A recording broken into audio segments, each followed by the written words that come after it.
So we're continuing our point of view perspective unit, and we're continuing from that Voices in the Park where there were four different characters that talked about their perspectives. So we're talking about our point of view or perspective. So we're really discussing more of how a person or character looks at or views an object or situation. So we're not necessarily talking about a book written in a first person or second person. We're more looking at perspective for this unit. So if you were looking at this drawing, you might look and you might see a young lady. You might be able to see that the young lady has darker hair, eyelashes. You could see her chin.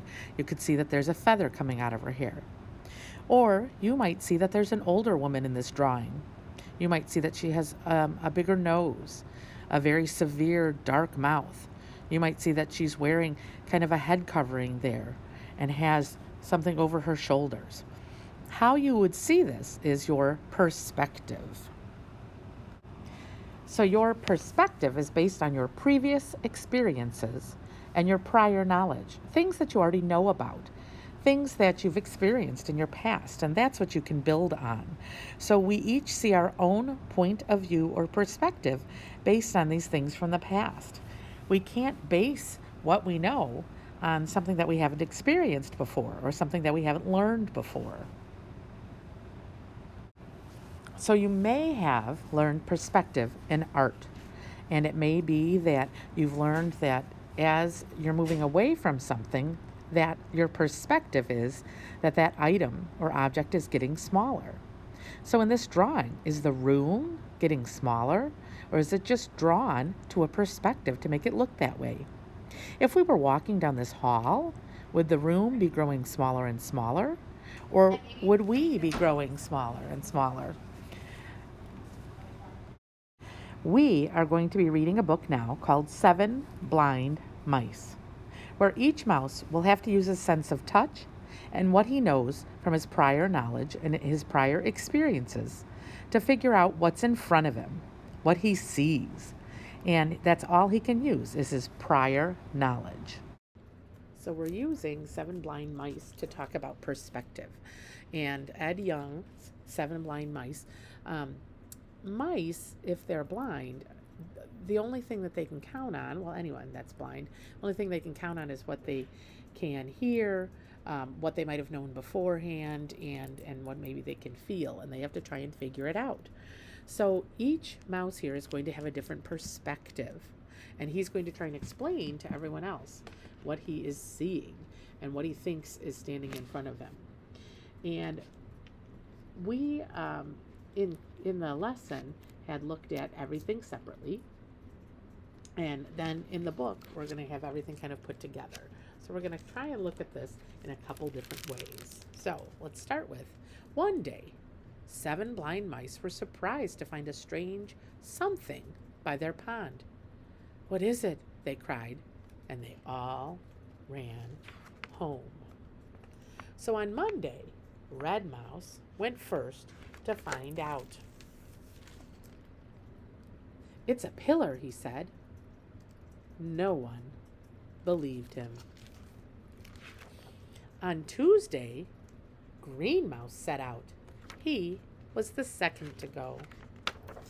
"It's a snake," he said. "No," said Yellow Mouse on Wednesday. "It's a spear." He was the third in turn. The fourth was Purple Mouse. He went on Thursday. "It's a great cliff," he said. Orange Mouse went on Friday, the fifth to go. "It's a fan," he cried. "I felt it move." The sixth to go was Blue Mouse. He went on Saturday and said, "It's nothing but a rope." But the others didn't agree. They began to argue. A snake, a rope, a fan, a cliff, until on Sunday, White Mouse, the seventh mouse, went to the pond. When she came upon the something, she ran up one side and down the other. She ran across the top from end to end. Ah, said White Mouse, now I see.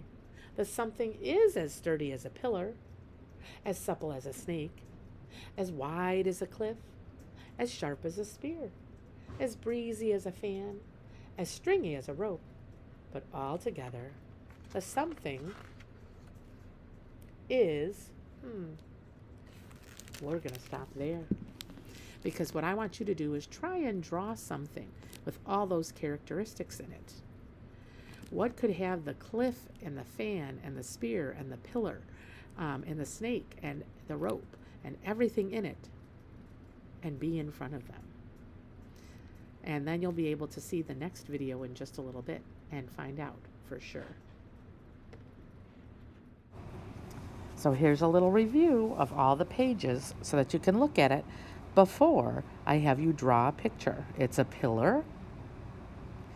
It's also a snake.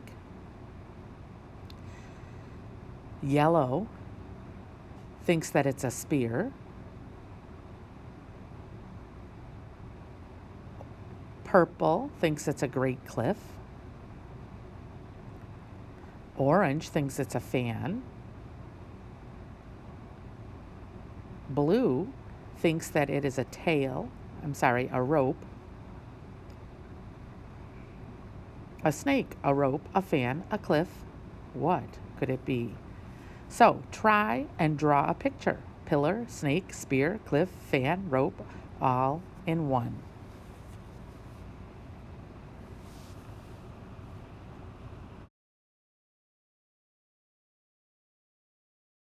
This is Seven Blind Mice Part 2. So in the last one, when we were reading this, we talked about how different perspective. Each mouse was only going to see or figure out by touching a certain part and try and figure out what was in front of them, what something was in front of them. And they only saw their own part. And I only showed you parts of this book so that you would have to try and figure out what it was. Now, if you didn't go ahead or look at something online or hadn't read the book before, it might have been quite difficult to figure out. Well, we're going to read the whole thing today so that you can have a whole picture, a whole combined perspective. Ed Young's Seven Blind Mice. One day, 7 blind mice were surprised to find a strange something by their pond. "What is it?" they cried, and they all ran home. Now see, on page 1, you would have figured it out. You would have looked at this and you would have said, "Oh my goodness, I know exactly what it is." But that kind of gives it away. And I'd rather that you get to try and figure it out from the blind mouse's perspective. On Monday, Red Mouse went first to find out. And of course, he ran over to this leg. And all he could figure out was something that he knew from his past.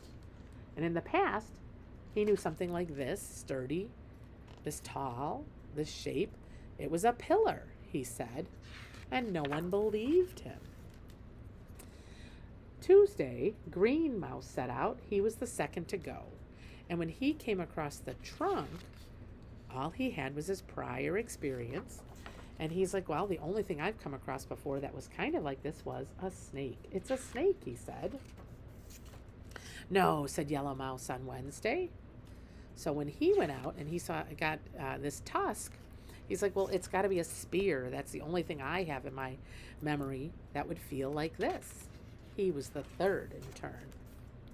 The fourth was Purple Mouse. He went on Thursday, and he's running all the way over the top. And when he runs all the way over the top, he's like, it's got to be a giant cliff, a great cliff, which would make sense. It's all he's ever been on that would be like that. Orange Mouse went on Friday, the fifth to go, and as he's running over the ear's moving. So he thinks, well, the only thing I know that moves like that is a fan. It's got to be a fan. I felt it move. The sixth to go was Blue Mouse, and Blue Mouse is holding on to the tail. And this raggedy tail, well, it feels like it's got to be a rope of some kind. He went on Saturday and said, it's nothing but a rope. But the others didn't agree. They began to argue. Now, why did they argue? They argued because they only had their own perspective. They only looked at one piece of the whole. They didn't look at the whole of the elephant. They didn't look at everything that was in front of them. And they didn't use everyone's part to create their whole opinion. They only used the one piece. So they thought it was a snake, a rope, a fan, a cliff. Until on Sunday, when White Mouse, the seventh mouse, went to the pond and thought, I think I'm going to try and put this all together. When she came upon this something, she ran up one side and down the other. She ran across the top from one end to end. So she's deciding to take all the pieces and put them together. Ah, said White Mouse. Now I see. The something is as sturdy as a pillar, as supple as a snake, as wide as a cliff, as sharp as a spear, as breezy as a fan, as stringy as a rope. But all together, the something is an elephant. So together, had they all worked together, they would have figured out that it was an elephant.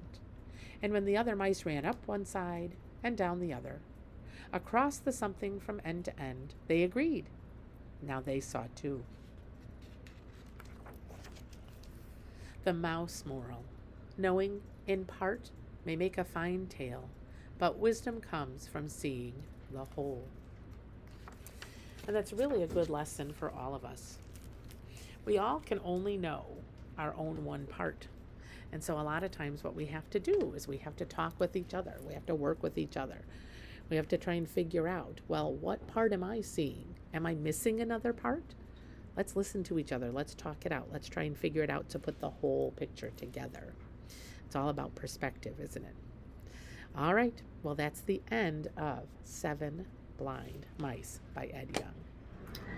So each mouse didn't believe the others because what he felt and what he figured out was in front of him was different. And it was a different part of the whole animal.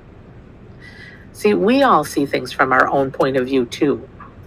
If we were to step back, if we were to look from a different spot, if we were to try to see things from a different point of view, we might see things differently as well. Sometimes we need many perspectives, many points of view to see the whole picture.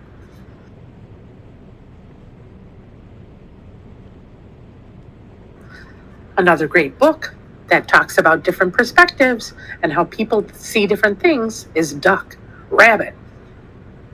Duck, Rabbit is on Epic. Try to read this before our next meeting. Notice how the cloud looks different. How to some it looked like a duck. To some it looked like a rabbit. What do you think the cloud looked like?